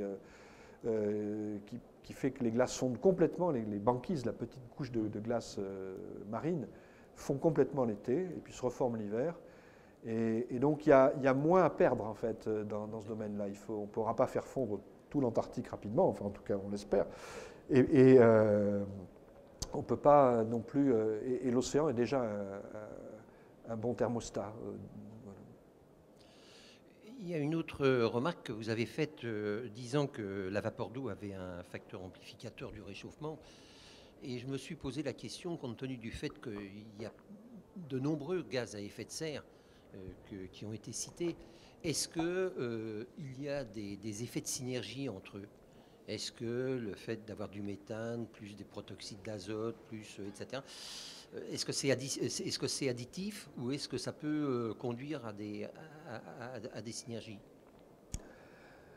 Alors, il y a quelques gaz, les relations entre ces gaz peuvent passer par de la chimie, mais en fait, la plupart des gaz ont une chimie faible. C'est pour ça qu'ils restent très longtemps dans l'atmosphère. Maintenant, quand on parle de gaz polluants et de gaz comme l'ozone, là, on a des processus de synergie. L'ozone, par exemple, est au centre de processus assez compliqués qui vont de la pollution au changement climatique. Donc il y a quelques endroits où on a ce type de synergie, de complexité. Mais pour l'essentiel, les gaz à effet de serre sont quand même des gaz qui restent tranquillement dans l'atmosphère pendant très longtemps. On a bien reconnu le chimiste qui posait la question. Oui, bonjour. Bonjour. Quand on intervient devant des jeunes, parfois on a l'argument toujours, oui, il y a les gaz à effet de serre, mais on n'entend pas parler des volcans, du soleil. Alors, de manière plus rigoureuse, je voudrais savoir, par rapport à l'étendue des connaissances, où est-ce que dans les paramètres, on a encore des recherches, des avancées à faire sur cette machine climat, sur la connaissance de cette machine climat et changement climatique. Et seconde question, pas sur les sources mais sur les effets, on parle de plus en plus, on entend que les puits, ce qu'on appelle les puits de carbone, donc les forêts et les océans, comme vous expliquiez, étaient de moins en moins capteurs de carbone. Est-ce que c'est le cas? Est-ce que c'est très grave? Alors, pour la première question, je pense que la recherche, en fait, elle se fait dans tous les domaines actuellement. C'est-à-dire la machine climatique, justement, c'est une machine entièrement interactive. On peut difficilement séparer des domaines qu'on étudierait de manière très détaillée, puis d'autres qu'on laisserait en jachère. Donc on a besoin d'une compréhension assez complète du système. Les problèmes de volcanisme et les problèmes de variation solaire ont ce site particulier qu'ils se situent en dehors du système climatique. Le volcanisme dépend peu du climat, c'est interne à la planète, ça, et puis l'irradiation solaire, elle est déterminée par la physique du Soleil lui-même. Donc, bien sûr, on l'étudie, mais ça survient comme des épisodes sur lesquels on n'a aucune maîtrise. Alors, il y a toujours un débat de savoir si on ne pourrait pas faire confiance à ces problèmes un peu externes pour nous sauver de situations difficiles. Ça sera peut-être le cas, on aura peut-être des... Mais enfin, pour le moment, je pense que c'est quand même une garantie assez faible. L'irradiation solaire, les fluctuations naturelles d'irradiation solaire est relativement faible. Il y a eu quelques épisodes, comme le minimum de Maunder au XVIIe, XVIIIe, XIXe siècle, où on a eu ce qu'on appelle le petit âge de glace. Un petit âge de glace, ça avait un impact, mais c'était quand même quelques dixièmes de degrés. C'était quelque chose de pas aussi important qu'on l'imagine, même si ça a eu toutes sortes de conséquences. Et voilà, donc moi je crois qu'il ne faut surtout pas opposer ces phénomènes de variabilité externe du système climatique aux variabilités internes. Le risque, je crois qu'ils ne font qu'augmenter le risque, si vous voulez. Le fait qu'il y ait une variabilité externe en plus de la variabilité interne ne fait qu'augmenter le risque. Puisqu'on a deux facteurs, des facteurs sur lesquels on n'a pas prise, des facteurs sur lesquels on a un peu prise, et les deux sont combinés dans leurs effets. Alors après, la deuxième question, c'est... Les puits de carbone. Les puits de carbone. En fait, il y aurait une logique, effectivement, à ce que l'océan ou la végétation voient leurs effets saturés. Et on l'annonce depuis un certain temps. Ce n'est pas très clairement visible dans les mesures, mais on peut penser que ce sera le cas, effectivement, au bout d'un moment, que l'océan aura moins de capacité à reprendre le carbone et la végétation sera peut-être moins claire à cause des effets aux hautes latitudes, mais peut-être aussi. Oui, la dernière carte que vous avez montrée là, sur la situation en Aquitaine m'a tout de suite fait penser au problème de la centrale nucléaire du Blayais et les risques de submersion qui peut arriver, qu'on a failli connaître il y a quelques années. La plupart des centrales sont situées près des fleuves en France. Pour les histoires de refroidissement des eaux, quelle influence ce changement climatique risque d'avoir sur les choix énergétiques qu'on a fait avec le tout nucléaire en France? Alors, c'est une question difficile. Il y a deux choses. Il y a le problème, effectivement, de la protection des centrales par rapport au changement climatique. Nous, dans le rapport qu'on a fait sur l'Aquitaine, on a fait un encart sur la centrale du Blayais et sur, effectivement, l'épisode dont vous parlez. Parce qu'effectivement, il y a eu un moment où si les groupes électrogènes n'avaient pas redémarré, on se serait retrouvé dans une situation qui aurait pu être proche de celle de Fukushima.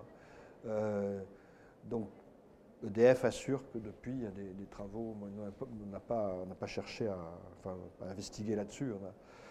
Comme je l'ai dit, on n'a pas fait un travail de fond sur les problèmes énergétiques à ce niveau-là. Moi, je dirais que le problème du tout nucléaire, il faut l'imaginer... le problème de l'énergie par rapport au changement climatique, il faut l'imaginer dans un contexte qui est plus large que celui de la France seulement. Alors après, ça revient effectivement sur les décisions qu'on peut prendre en France, mais ce qui est certain, c'est que le nucléaire ne peut pas être une solution suffisante à l'échelle de la planète. Ce qui est certain aussi, c'est qu'aujourd'hui, quand on fait les additions, l'énergie totale, aujourd'hui, c'est 80% des hydrocarbures, c'est 10% l'hydroélectricité, c'est 10% le nucléaire, et puis le reste, les énergies renouvelables, le solaire, se met un peu dans l'épaisseur des incertitudes, ça augmente un petit peu. Quand on regarde les chiffres de l'électricité, et pas de l'énergie totale, ça prend un poids maintenant qui commence à devenir plus important. Voilà. Il y a une réflexion à avoir sur comment on remplace, en fait. C'est vrai que quand on cite les énergies que j'ai citées, les hydrocarbures, il n'en faut plus pour le changement climatique.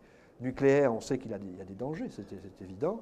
Danger, je pense une bonne énergie en temps de paix, quels sera les temps de paix les barrages, on sait qu'il y a aussi des problèmes, éventuellement, quand c'est des très grands barrages de méthanisation. Donc, on a un mix énergétique qui est réduit aujourd'hui. Donc, il y a, à mon avis, à avoir une réflexion extrêmement forte sur quelles sont les solutions qu'on se laisse et qu'on se donne et qu'on veut développer. On est, pour le moment, pris dans une situation où je pense que la ligne de fuite, ça va être de laisser la planète se réchauffer. Je pense, tel qu'on est un petit peu parti aujourd'hui. Voilà. Oui, je voulais revenir à la réponse qui a été faite tout à l'heure sur les puits de carbone. Moi qui suis un anxieux, je m'étais toujours posé la question sur l'effet de la température sur la solubilité, en particulier sur le gaz carbonique. Est-ce qu'un jour, alors on voit bien, pour ceux qui pêchent à la ligne, on sait très bien que l'été, les poissons sont en surface, ils ont du mal à trouver de l'oxygène, etc. Donc ça veut dire qu'il y a moins d'oxygène dissous dans l'eau. Est-ce qu'un jour, les océans ne peuvent pas relarguer du CO2 et entraîner quelque chose à ce moment-là qui deviendra incontrôlable, quoi? Alors, en termes de relarguer du CO2, honnêtement, je ne sais pas répondre. Donc, je peux pas. En termes d'avoir une chimie modifiée avec moins d'oxygène, avec plus de chaleur, avec des systèmes qui sont des systèmes vivants qui seront progressivement affectés, oui. Là, il y a des risques réels. Il y a des risques réels. On pourrait, pour la réponse qui a été faite, on ne sait pas répondre, mais on connaît bien les lois de solubilité, influence de la température sur la solubilité, et faire un espèce de modèle. Est-ce qu'un jour, ça peut relarguer? Oui, oui, sauf que, à ma connaissance, je ne connais pas de travaux. Il y a souvent un problème d'équilibre entre des régions qui vont dans un sens et d'autres qui vont dans l'autre. On a des régions où on absorbe le CO2, des régions où on émet le CO2. Et si on les modélise, il faut modéliser ces deux types de comportements et voir comment ils se répondent et comment ils peuvent. Oui. Quand on sait que le plus gros puits de carbone est dû au phytoplancton, est-ce qu'il n'y a pas une possibilité d'augmenter soit la quantité de phytoplancton, soit sa capacité à absorber le CO2, c'est-à-dire le végétal en général, et plus particulièrement le phytoplancton? Alors, il y a deux types de travaux qui ont tourné autour de ça. La première, c'était de savoir si on pouvait éventuellement favoriser le phytoplancton dans les océans, dans l'océan austral en particulier. Il y a des zones de la planète où il y a une carence en fer dans l'océan qui fait que le phytoplancton ne se développe pas autant qu'il le pourrait. Donc, il y a eu des projets d'ensemencer en minéraux de fer, les océans dans le sud. Bon, c'est, je pense, un petit peu abandonné comme idée. On se rend compte d'abord il faudrait des bateaux, et puis il faudrait ensemencer en permanence. Il y a une autre idée, c'est d'utiliser le phytoplancton comme un carburant, hein, et puis de le laisser se repousser, donc d'avoir quelque part des fermes à phytoplancton et puis d'utiliser ça comme carburant. Je pense que le problème de toutes ces idées-là, c'est qu'aujourd'hui, elles n'ont pas l'ombre du début d'une capacité de réalisation, quoi. On est dans des idées extrêmement prospectives. Si on veut être capable de changer les choses, il faut être capable de reprendre des milliards de tonnes de carbone, de CO2. Donc c'est des choses. Pour le moment, on n'a pas de technique à l'échelle de ces problèmes-là. Et est-ce qu'on ne peut pas imaginer un végétal marin, comme à l'instar du maïs par rapport à une autre herbacée qui fait sa photosynthèse en C4 au lieu de C3? Je ne sais pas répondre. Ce que je sais, c'est qu'il y a beaucoup d'idées qui sont... bon, moi, je ne suis pas capable de juger dans ces domaines-là. La difficulté, ce sera, dans un délai qui court, le temps presse, hein, par rapport à tous ces problèmes-là, de mettre en œuvre des choses qui soient à l'échelle nécessaire pour faire face aux échéances qui viennent. De manière générale, je pense qu'il n'y a pas assez de recherche et développement sur les technologies qu'on peut avoir dans tous les domaines de l'énergie ou de la captation du CO2. Par rapport à, on le voit bien, les problèmes auxquels on est confronté appellent quand même des technologies nouvelles, ou alors ou alors la planète va se réchauffer. Enfin, je pense qu'il n'y a pas trop d'alternatives. Quand on voit ce qu'impliquent les réductions d'émissions de gaz à effet de serre que j'ai montrées, on peut dire que c'est possible. Techniquement, c'est possible, mais ça veut dire diminuer de 10% par décennie à peu près l'usage des hydrocarbures pendant tout le siècle qui vient. C'est des choses qu'on n'a jamais fait, en fait. Donc c'est très difficile d'imaginer cela. Bonjour. Bon, le sujet dont on parle, on voit, il est très clivant. Enfin, on sait que c'est difficile de parler de ces sujets sans être catalogué. Je sais que quand je suis sensible au réchauffement climatique, quand j'en parle à certaines personnes, je passe pour un dangereux gauchiste écolo. Si je défends le nucléaire comme étant la moins pire des solutions à court ou moyen terme, parce que là où on arrête le nucléaire, c'est pas forcément mieux, je passe pour pour un adversaire de la planète. Donc c'est assez difficile de dédramatiser ce sujet, de le dépassionner.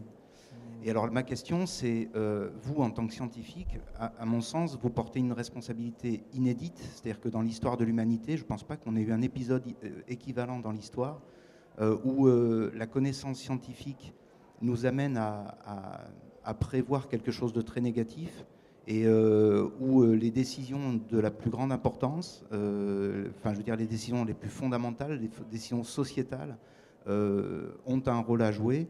Et donc votre responsabilité, c'est de convaincre le monde politique.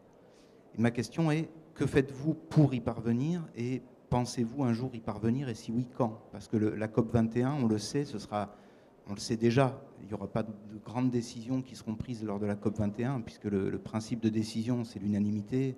198 participants, ça aboutira à pas grand-chose, il y aura des déclarations d'intention. Quand est-ce que les grandes décisions du monde seront centrées sur la problématique de l'avenir de la planète et que de ces décisions-là découleront tout le reste, la fiscalité, l'énergie, le développement industriel, etc. Alors, il y a plusieurs choses. D'abord, je suis d'accord, c'est des domaines très clivants et très difficiles de ce point de vue-là. Ensuite, je ne sais pas si il faut attendre des grandes décisions. Ça, c'est un peu un mythe. J'étais en Allemagne, j'ai mon fils qui habite là-bas. Je pense qu'on est très sensible à ça en France. On aime bien, on est une survivance du jacobinisme. On veut des solutions qu'on puisse expliquer de manière générale et décliner ensuite. Donc on veut des grandes décisions, des grands projets, des grandes réformes, des grandes... je crois que dans ces problèmes-là, on aura une multiplicité d'approches. On ne peut pas imaginer autrement. Ce que peut faire la COP21, c'est certainement pas tout résoudre. De toute façon, je pense que si on veut se confronter au problème, c'est quelque chose qui est un enjeu de tout le siècle qui vient. Je vais essayer de le dire rapidement. Les premières mesures qu'on peut prendre pour diminuer les émissions de gaz à effet de serre sont les plus faciles. On peut agir sur le méthane, on peut faire des économies d'énergie. Il y a des tas de choses. On peut reforester dans certaines régions du monde. Plus on avancera, plus ce sera difficile. Plus on avancera, plus ce sera difficile.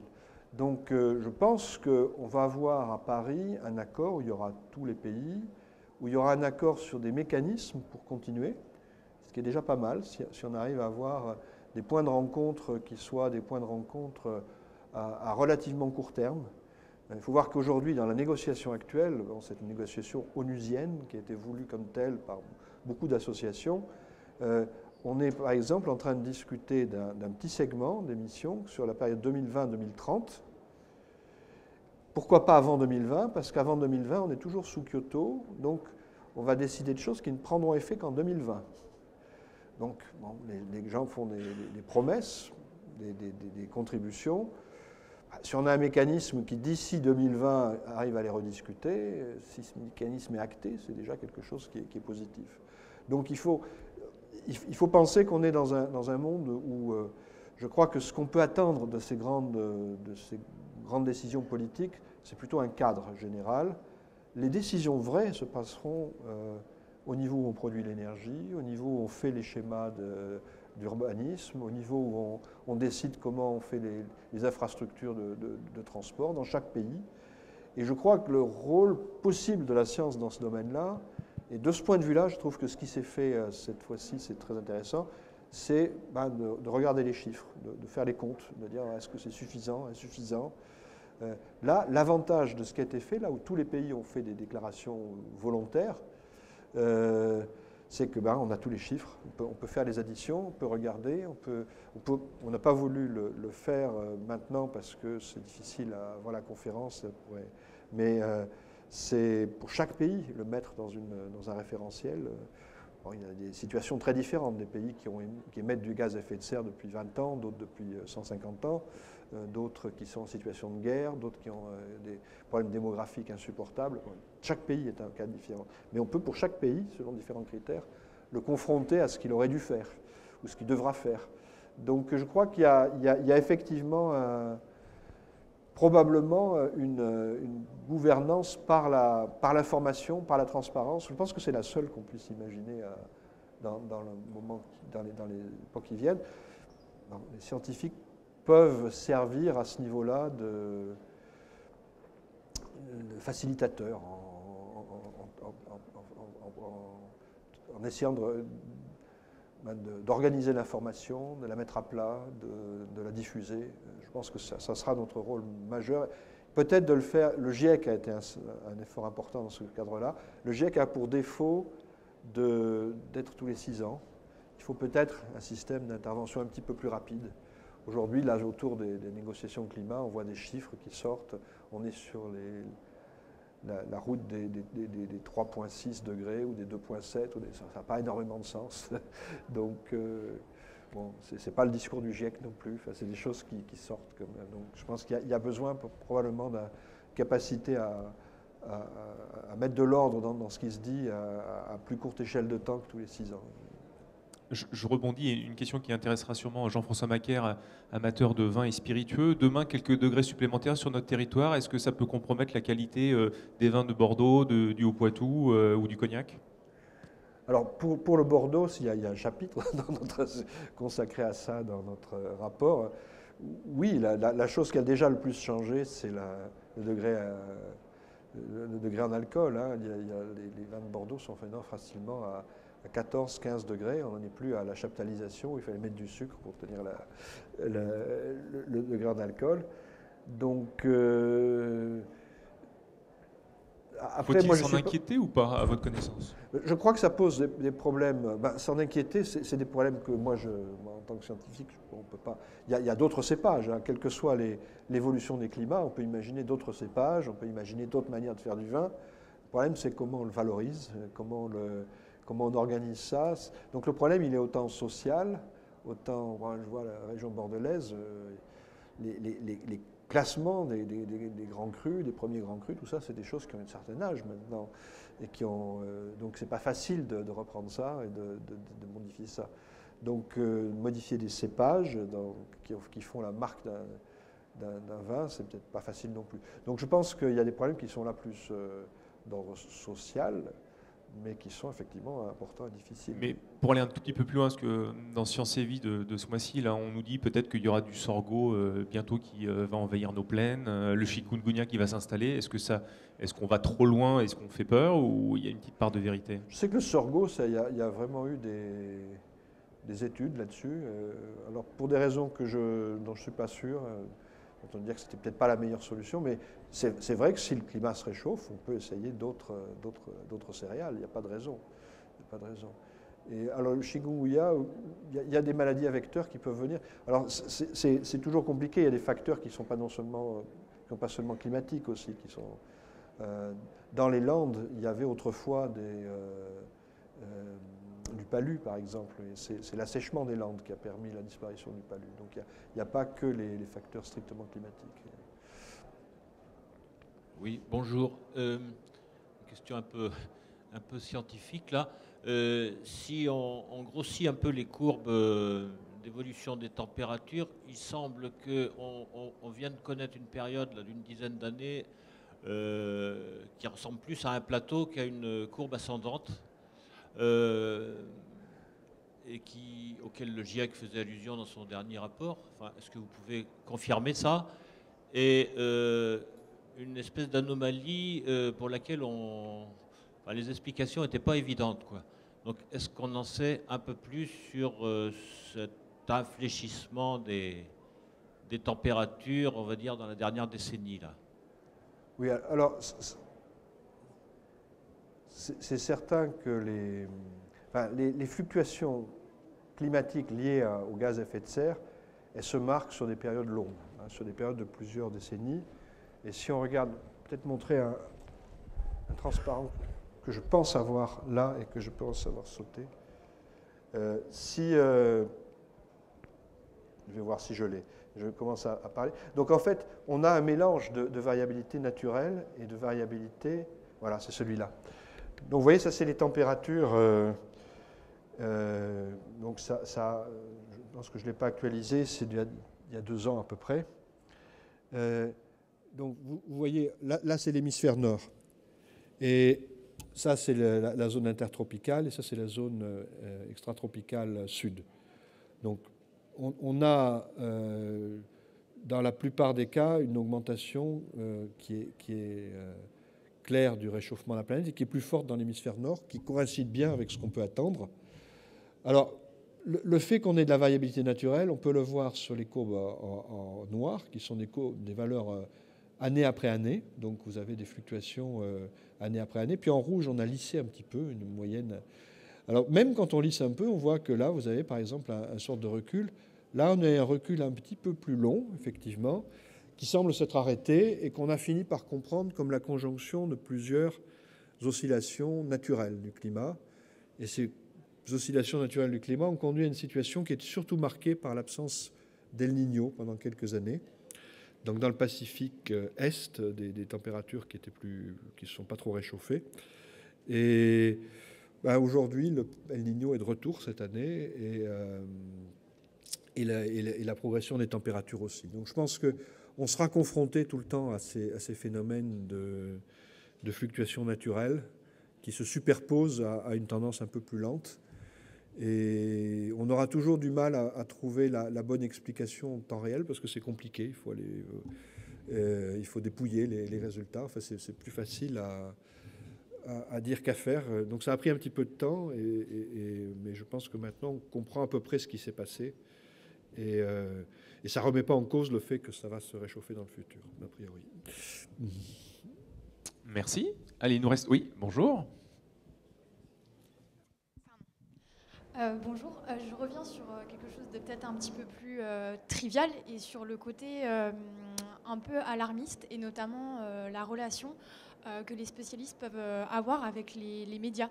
À l'heure du tout médiatique, à l'heure justement des chaînes d'information en continu. Et je m'interrogeais sur ces relations-là entre spécialistes et journalistes. Peut-être parfois la peur des spécialistes de trahir des concepts et puis d'autre part des journalistes de tomber sur des savants avec des échanges un peu abscons. Et ça me fait rebondir sur par ailleurs une autre remarque et sur l'effort d'éducation que vous évoquiez. Et je souhaitais souligner le fait qu'il existe des outils très intéressants et notamment des outils numériques qui sont à destination de tout citoyen. Et je fais notamment référence aux cours en ligne, le MOOC sur la plateforme Fun, qui permet justement à tout citoyen, à tout un chacun de comprendre en fait des cours sur les enjeux et vraiment les notions clés du changement climatique et qui sont vraiment très abordables et donc qui sont très intéressantes pour tout un chacun. Voilà, merci. Voilà, donc, merci pour cette remarque. Ce que je pourrais dire, c'est par rapport à la notion de catastrophisme, ce n'est pas du tout la volonté de la communauté scientifique d'être catastrophiste, au sens où je pense que le catastrophisme provoque généralement une espèce de tétanisation de la réflexion. Et je pense qu'on a besoin, au contraire, d'affronter ces problèmes-là avec un esprit aussi positif que possible. Hein. On est dans cette situation-là et on est dans cette situation-là. Donc il faut... donc la volonté de ce point de vue-là. Et l'autre problème, j'entends souvent parler, quand on parle de la position des scientifiques comparée à d'autres, une position modérée. Alors nous, on n'aime pas trop enfin moi, j'aime pas trop ce mot de modéré. J'ai l'impression qu'on a peur de dire des choses. On essaie d'être précis. Alors c'est consubstantiel pour un scientifique. On passe notre vie à essayer de dire que c'est 1.3 plutôt que peut-être qu'1.4. Si on arrive avec une grande tape dans le dos en disant « dis 2, ça sera plus facile et les gens comprendront mieux », on se sent trahi. Et souvent, en fait, après, il y a des effets adverses. On le voit aujourd'hui, on a une petite confusion, par exemple, sur l'origine des très grands cyclones qui ont dévasté, par exemple, les Philippines. Est-ce que c'est anthropique? Est-ce que c'est pas anthropique? On voit que ce n'est pas négligeable de se poser la question quand même sur le fond, parce que ce n'est pas, par exemple, les mêmes sources de financement. Si on veut financer une aide à ces pays-là, ça peut être de l'aide au développement. Je pense que ça aurait dû être le cas dans l'aide des pays où il y a vraiment des cyclones souvent, devraient être préparés à affronter des cyclones, même s'il y a un cyclone de temps en temps un peu fort et dont on ne sait pas s'il est anthropique ou pas. Donc la précision, on se rend compte, est très souvent nécessaire au bout du compte. Donc c'est un peu notre rôle aussi de scientifique de ne pas y déroger. Voilà. Alors je rebondis, c'est vrai qu'à plusieurs reprises vous avez taquiné, pour ne pas dire taclé gentiment les médias. Qu'est-ce qui vous hérisse le poil dans ce que vous entendez ou dans ce que vous voyez, quels que soient les médias, sur ce sujet-là? Alors les médias, je dois dire que c'est un collectif qui comprend des gens très différents. beaucoup de médias qui ont fait un excellent travail, donc je peux le dire. Et c'est vrai qu'il y a un tout petit côté d'irritation dans quelques défauts. Le défaut, c'est celui d'un discours qui est... peut-être parce qu'on ne sait pas le nourrir, peut-être parce qu'on n'a pas trouvé l'interaction, mais qui est trop répétitif par rapport à certains poncifs, qui de fait ne marque plus en fait, ne marque plus le public. On est devant une situation qui est extrêmement différente aujourd'hui de ce qu'elle était il y a 30 ans. Elle est extrêmement différente parce que le problème a évolué. Les émissions de gaz à effet de serre, elles ont eu lieu pendant 20 ans, et on a l'impression toujours que c'est toujours un petit peu la même musique. Enfin, beaucoup de gens dans mon entourage me disent ça, moi, j'ai l'impression que tu répètes la même chose depuis 30 ans. Dans les faits, non, on voudrait bien rendre clair le fait que le problème a changé, qu'il est différent. Donc, notre manière de le dire, c'est qu'on n'a effectivement pas trouvé la manière de rendre ce discours un petit peu renouvelé et intéressant comme on le voudrait. Mais la responsabilité est certainement partagée dans ces cas-là. Il y a eu quelques cas où les médias nous ont vraiment un petit peu irrités, c'est dans le traitement de certains problèmes liés au climato-sceptique. Moi, je pense que le climato-scepticisme doit s'exprimer, mais les lieux de débat, ça ne peut pas être une chaîne de télévision aux 20 heures, parce qu'on est face à des problèmes. Si on veut les traiter sur le fond, il faut être au tableau noir avec des équations. Enfin, ou alors on ne le fait pas, mais on ne peut pas, voilà, on peut pas juste mettre en scène des gens qui disent le contraire en se disputant. Oui, une dernière question, s'il vous plaît. Bonjour. Est-ce que le réchauffement climatique peut engendrer une évolution, un risque d'évolution bactériologique? Alors, le réchauffement climatique touche la vie dans beaucoup d'aspects, donc je dirais certainement, mais je ne sais pas bien répondre à ça. Je suis très humble devant la complexité des études biologiques que je découvre petit à petit. Et donc, réponse facile, c'est oui, parce qu'en fait, on sait que le climat touche beaucoup d'aspects du domaine de la biodiversité, mais je ne suis pas vraiment compétent pour répondre à ça. Je pense qu'il y a un point de jonction. Je crois que le problème de la biodiversité, c'est probablement un des enjeux majeurs du problème climatique. Mais en termes d'expertise scientifique, le point de jonction entre les deux est quelque chose de délicat. Moi, j'étais formé en tant que physicien, je ne connais pas grand-chose au problème de l'ADN, au problème, etc. Et puis, réciproquement, on essaie de se parler, de se comprendre, de savoir, mais ça prend un petit peu de temps. Voilà. Alors, comme promis, on va vous libérer à l'heure. Jean-François Macaire, ce n'était pas prévu, mais comme vous êtes toujours là et que vous avez bien écouté, est-ce que vous voulez prendre une dernière fois la parole? D'abord, pour remercier Hervé Le Treud, j'ai écouté, comme nous tous ici, avec beaucoup d'intérêt. On a besoin, je pense que l'intérêt de ces conférences, c'est que l'opinion publique doit se former, se former au sens apprendre, et puis se former au sens commencer à constituer quelque chose d'un peu solide. Ça n'est pas encore le cas, et on l'a évoqué tout à l'heure, au niveau mondial, et pourtant ce problème-là ne pourra vraiment avancer que s'il y a une forme d'homogénéisation, de convergence des opinions publiques au niveau mondial. Alors nous, on fait notre travail ici, et on voit bien que la COP21, c'est compliqué parce qu'il y a des enjeux géopolitiques qui sont très complexes. En tout cas, moi, je forme de l'espoir au simple fait que tous les ans, il y ait cette conférence. Je pense qu'il faut que ça continue. Même si on avance lentement, il faut que ça continue. Il faut que les pays et les opinions publiques se parlent, et chacun doit faire son travail. Merci de votre présence, et on vous libère parce que vous avez un train, je crois, à prendre. Donc merci encore. Merci.